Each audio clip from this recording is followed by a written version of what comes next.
probably know already that I'm a big fan of Lunar Paste, so I was so excited when I heard that there are 2 new colors of Simon Hurley for Ranger Lunar Paste. But that's not all. There's also an entire release with layering stencils, background stamps, and dies from Spellbinders as well. But first things first, I love to swatch out new colors of Lunar Paste, so let's swatch out Love Struck and Breakup Blue. Here are the 2 new colors of Lunar Paste. We have Breakup Blue on the left and Love Struck on the right. And I love the way they fit into the collection of colors that are already available. Here you can see Love Struck. It is a really pretty red that has pink undertones. And Breakup Blue, from the outside of the bottle, you can't tell how gorgeous it is. Open it up and see all that metallic shine, and it's a really nice, pretty light blue that could be used for skies and other backgrounds.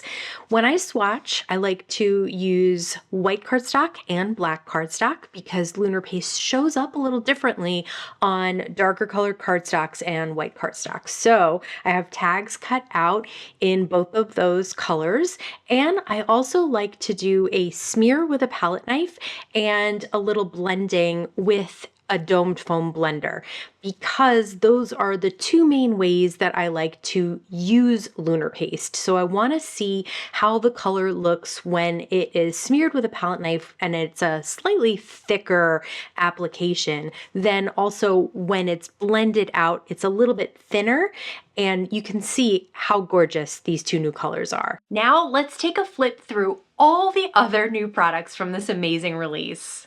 First up, we have the 6x6 layering stencil. It's a 3-piece set called In Bloom. Now, each of these could be used individually. Same with this Happy Hearts layering stencil. These can be used individually or together to create a beautiful layered look. Next up, we have Polka Dot Assortment layering stencils. Again, this is a 4-piece stencil set. You have 4 different stencils for polka dots, or use them all together to create a unique look. Next, we have the 6x6 handwritten background stamp. There's also the Itty Bitty Botanicals background stamp. And then we have the bundles. This is beautiful blooms, some gorgeous flowers, butterflies, and other elements in a sketch design. You can get the dies as well.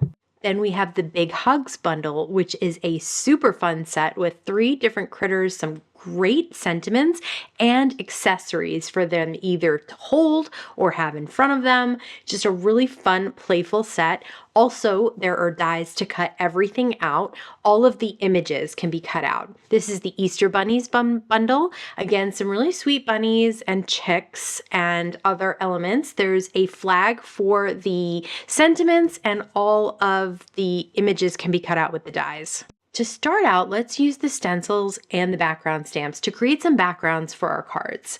This is, again, the In Bloom layering stencil. I have some Simon Hurley inks that I will be using, and I have my waffle flower grip mat down on my glass mat. This way I can create some inked beautiful blends on these stencils without it moving. Now I'll place some of the Breakup Blue right on top of the A2 piece of cardstock and stencil. So I'll just place a thick enough amount that I think it will cover the entire card, and I'll only place it as wide as the cardstock so as not to waste any. And then just drag it down. Now don't hold the scraper right up and down. You really want it at an angle to get the best coverage and most consistent coverage without creating lines in the Lunar Paste.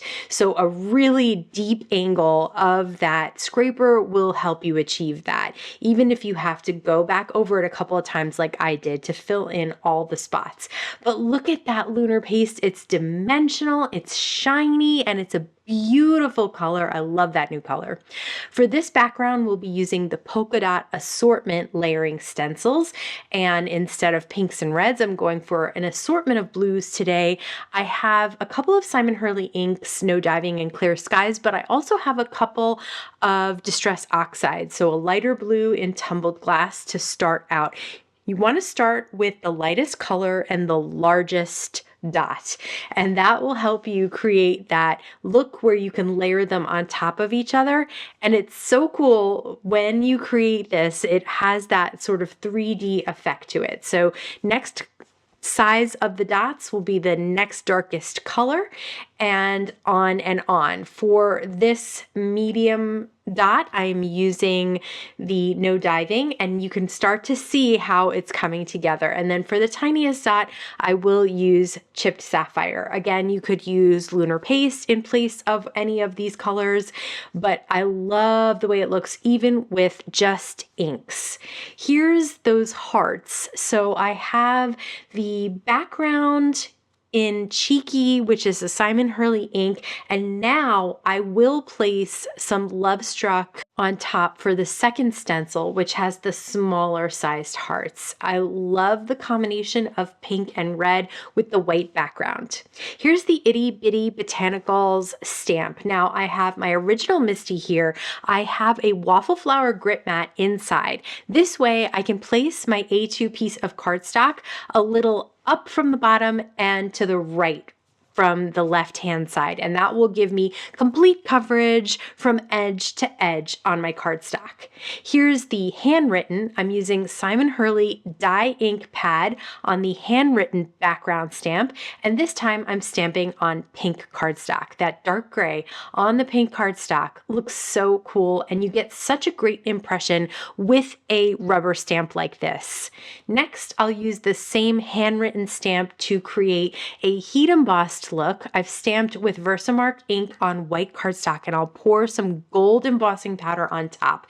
Now I missed a little spot. It's hard to see when you're stamping on white cardstock with Versamark ink, but we'll cover that up later, so it's fine. It's time to put everything together and make some cards. I'm going to do a little bit of alcohol marker coloring, so I want to make sure to use an ink that is safe for alcohol markers. I'm stamping out the Big Hugs stamp set. Several of the images, I have the cat, a birthday cake, a birthday hat, and birthday balloons. Like I mentioned, there are tons of accessories for different types of cards.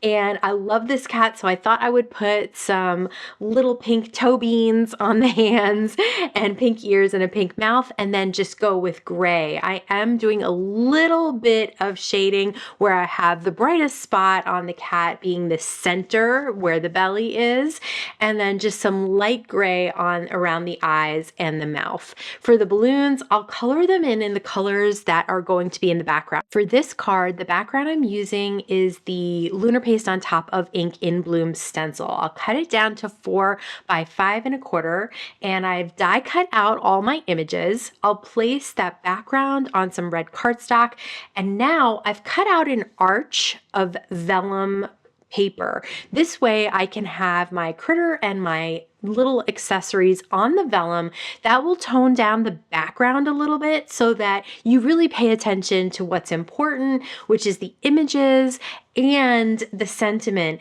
And then the background is just an extra amazing touch to the card. So I have the birthday cake right in front of the cat popped up as well. I'll also place the balloons on a little bit of foam tape and have them hanging off the side of the arch and tucked into the cat's paw. Then I can place some foam tape behind all those images on the vellum itself to adhere it to the background and have it popped up a little bit as well. And you can see how it tones down that background in the space that you want it.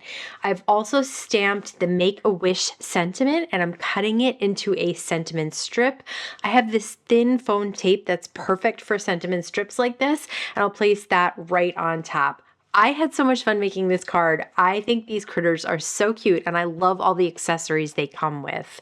So I decided to make another card with this stamp set. This time I'm using the little pug, and I have some hearts as well as a sentiment. I'm going to stamp all of this at once. I will do some coloring on the little dog, but I wanted to cut out the sentiment and the hearts too. So these are large enough that you can cut them out and then color them if you want. And I decided to just do some very basic coloring for this guy. So I just wanted to have a little bit of gray here on the background. I think that gray and black and red and pink go really well together. Next, I'll cut down that hearts background we created with both an ink layer and then a new Love Struck layer. I decided this time I wanted the dog and the other elements on a lunar paste background. So I just added some to some cardstock, let it dry, and then cut it down to a rectangle so that I could pop up the dog on top and the hearts above his head. And then I have this whole piece that I can pop up, as well as the sentiment again on that sentiment strip that I cut down. And then again, you have the image really standing out from the background, even though that background is so cute on its own. Now to turn to something totally different. This is the Beautiful Blooms bundle. I have a couple of options here that I am stamping and heat embossing. So I have a flower, a butterfly, a dragonfly. I made sure to treat that cardstock with anti-static powder before I stamped it with Versamark ink, poured the gold embossing powder on top, heat set it, and then die cut all these images out. Now I'm placing them down on my waffle flower grit mat. I'm adding a little bit of ink, not a ton. Mostly I'm using the ink that's on the brush already. There was occasionally a moment where I had to add some from the ink pad, but mostly I want a very light touch here. These are going to be super soft in their color, and I'm using them on top of the handwritten heat embossed background. It's all in gold and then just this hint of color. So I'll pop up all these images and the sentiment so that they stand out from the background a little bit. But I like this effect too, where they kind of blend in almost to that background. For a slightly different look with the same stamp set, I'll use the handwritten background that was in shady ink on pink cardstock. So I have another piece of the same color of pink cardstock. I have a couple of images and a sentiment, stamp them all out. And I really like how artistic those flowers and images look. I cut the handwritten background down to 4 by 5 1/4 so I could mat it on some dark gray cardstock. And then I'll place the florals and images around the card, popped up again so that they really stand out from that background. But again, I love the idea of having them in the same color combination as that background. It really works well together this way. If, like me, you have anything hanging off the side and you need to fit it into an envelope, just flip it over and cut whatever is hanging off straight to the card, and then you have a perfectly A2 size card. Next up are the Easter bunnies. These are so cute. I'm using a bunch of the images. I'll be using them on 2 different cards. So here I'm doing some very basic alcohol ink coloring. I'll color in the little pinks of the ears, I'll color in the flowers, and then I'll just give a hint of very light gray all around the line, the outline of the bunnies. And that just gives them a little bit more dimension, I think, and adds a little bit to the image so it doesn't look too flat. I'll cut that out, and then I'll use the itty bitty Botanicals stamped background. We're doing pink on pink here, and then I have the bunny hugs and Easter wishes sentiment that I'll be able to die cut with the flag die that comes in the die set. And that's all you need for this card. They are just so adorable. I can't get over how cute they are. For this card, I'll be doing one of my favorite things, which is creating a metallic shiny cardstock by ink blending the new Breakup blue on top of some light blue cardstock. I like to go on colored cardstock because if you go on white, you're going to see a little bit of white peeking through here and there where it's not a perfect coverage. Here I have the rest of those little Easter bunny images that I've die cut out, and now I'm cutting little squares of that really pretty Breakup blue cardstock that we created. I've cut down the polka dots to 4 by 5 1/4 and matted it on some yellow cardstock. Then I popped up the squares on some foam tape, and now I'll pop up the images on foam tape. I don't know if any of you remember inchies, but that's what those kind of reminded me of. So now I have Happy Easter, which I can easily cut out with that flag, and I'll pop that up right in the center of the card. So we have that grid that's broken up by the sentiment in the center. Really is a very playful card with the polka dots and those images as well. There is just so much to love about this Simon Hurley release. The new colors of Lunar Paste, the layering stencils, the stamps, the dies, but I'd love to hear what caught your eye today. Let me know in the comments below. As always, I want to thank you so much for stopping by and spending time with me today. Please stay safe, stay healthy, and I'll see you again soon. Let's both out. You probably already... I'm doing it. Okay. Amazing, amazing, amazing. The amazing